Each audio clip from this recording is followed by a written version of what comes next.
नमस्कार मित्रांनो, मी गणेश मानकर इग्नाइट अकॅडमीच्या या प्लॅटफॉर्मवर तुम्हा सर्वांचे स्वागत करतो।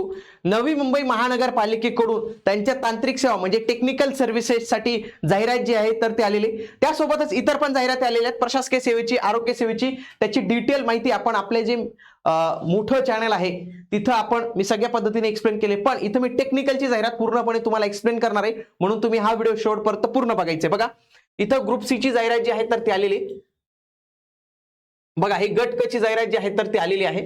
या गट क मध्ये जवळपास या आधी पण मी तुम्हाला सांगितलं 12 जागांसाठी इथं वॅकन्सी आलेले, दोन महत्त्वाच्या याच्यासाठी आले, लक्षात घ्या। एक जेई इलेक्ट्रिकल आणि जेई मेकॅनिकल या दोघांसाठी इथं जागा आलेल्या आहेत। जवळपास इलेक्ट्रिकलच्या 8 जागा, मेकॅनिकलच्या 4 जागा, टोटल 12 जागा। जर कोणी नवीन उमेदवार हा व्हिडिओ पाहत असेल आणि तो म्हणेल खूप कमी जागा आहेत, तर त्यांना सांगू इच्छितो मनपामध्ये अशाच जागा येतात। बीएमसी मनपा जर सोडली, बाकीच्या मनपांकडे मेकॅनिकल आणि इलेक्ट्रिकल यांच्या जागा कमीच असतात, त्याच्याकडे सिव्हिलच्या जागा या जास्त असतात। आलं लक्षात?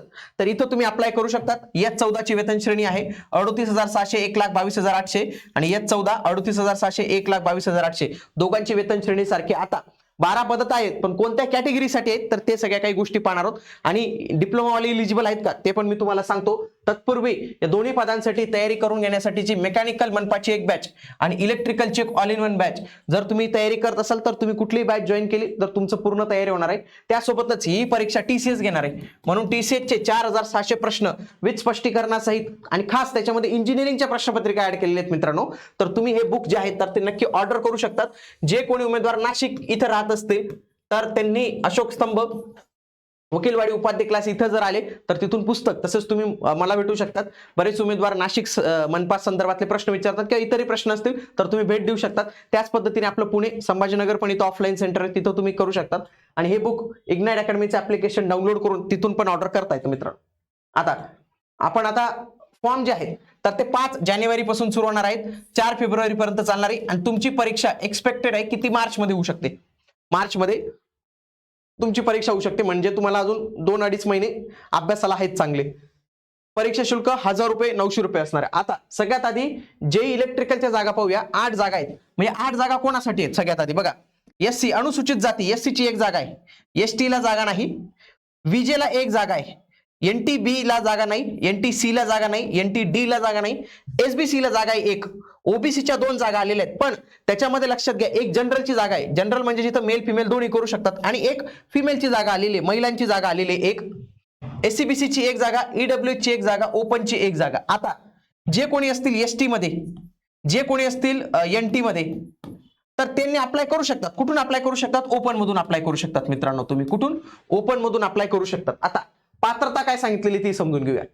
इलेक्ट्रिकल मध्ये अभियांत्रिकी शाखेची पदवी मागितलेली, काय पदवी सांगितलेली, अनुभव मागितलाय का? नाही, अनुभव नाही आहे। नाशिक ठाणे सारखा अनुभव नाही, पण इथं लक्षात घ्या इथं फक्त पदवीवालेच अप्लाय करू शकतात, डिप्लोमा वाल्यांचा इथं उल्लेख केलेला नाही, हे लक्षात घ्या। पुढचं मेकॅनिकलचं पाहूया। मेकॅनिकलला 4 जागा आहेत, पण ते 4 जागांचा प्रॉब्लेम असा आहे मित्रांनो, ओपनला एक पण जागा नाहीये। ओपनला जागा नसल्यामुळे आता ज्यांना जागा नाही त्यांना अप्लायच करता येणार नाही, लक्षात घ्या। एससी ला करता येईल, एससी ची एक जागा आहे, एसटी ची एक जागा आहे, विजे ची एक जागा आहे, आणि त्याच्यानंतर डायरेक्ट ओबीसी ची एक जागा आहे।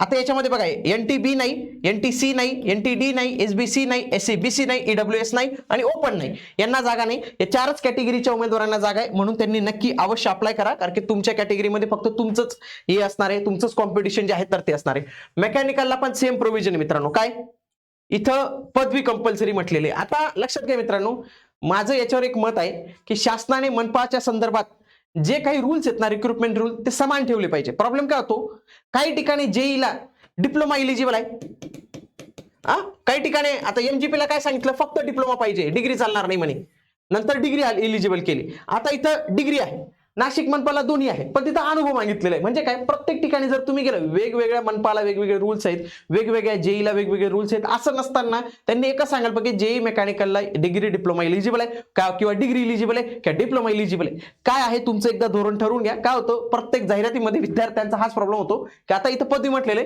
आणि इथं डिप्लोमावाल्यांना तर इलिजिबल केलं नाही। ऑलरेडी 4च जागा आहेत, तरी त्याच्यामध्ये आता काही उमेदवार अप्लाय करतातच, कारण की 4 जागा त्यांच्याच कॅटेगरीला इथं आलेल्या आहेत। ओके, बाकी याचा अभ्यासक्रम वगैरे जो आहे तर तो येणाऱ्या कालावधीत येईल. परंतु जो मागचा जेई सिव्हिलचा अभ्यासक्रम होता त्याच्यामध्ये कसं होतं मित्रांनो बघा, मराठीचे 10 प्रश्न, इंग्रजीचे 10 प्रश्न, सामान्य ज्ञानचे 10 प्रश्न, बौद्धिक चाचणीचे 10 प्रश्न आणि टेक्निकल 60 मार्काला. म्हणजेच काय की तुमचा 40चा जो पॅटर्न होता तर तो नॉन टेकचा होता इथं, आणि 60 जे होता तर तो तुमचा टेक्निकलचा पॅटर्न आहे. मराठीमध्ये आहे 100 प्रश्न 200 तास, 2 तास वेळ तुम्हाला मिळतो. आणि ही परीक्षा TCS ने घेतलेली होती. आता पण TCS जे आहे तर हीच परीक्षा जी आहे तर ती घेणार आहे. 60-40चा पॅटर्न आहे. 40 मार्कांचं नॉन टेक्निकल आणि 60चं टेक्निकल हे अशा पद्धतीने आलेलं होतं. मोस्ट प्रोबेबली हाच पॅटर्न मेकॅनिकल आणि इलेक्ट्रिकल साठी रिपीट होईल. आणि नाही झाला तरी मॅक्सिमम काय होईल की 50% याला जाईल, 50% त्याला जाईल. त्याच्या व्यतिरिक्त काही पॅटर्न जो आहे तो चेंज होत नाही. एवढेच विषय जे आहेत तर ते असतात, हे लक्षात घ्या तुम्ही. तर हे अशा पद्धतीने या काही गोष्टी आहेत तर तुम्ही तुमची तयारी जी आहे तर ते करू शकतात. बाकी याच्यामध्ये काही जास्त काही पुढे म्हटलेलं नाही. बाकी वयोमर्यादा 18 ते 38 वगैरे तुम्हाला सगळं माहिती आहे. कमी जागा आलेल्या आहेत, ज्यांच्या जागा आलेल्या आहेत तर त्या नक्की इथं अप्लाय करू शकतात. आणि बाकी ज्यांनी MGP वगैरे सगळ्यांसाठी फॉर्म भरला आहे तर त्यांच्यासाठी हे जे बुक आहे तर ते नक्की खूप कामात येणार आहे. म्हणून हे बुक तुम्ही आजच ऑर्डर करून घ्या. काही दुसरी अपडेट असेल तर तुमच्यासोबत नक्कीच आपण शेअर करणार आहोत. भेटूया पुढील व्हिडिओमध्ये. तोपर्यंत जय हिंद, जय महाराष्ट्र, धन्यवाद.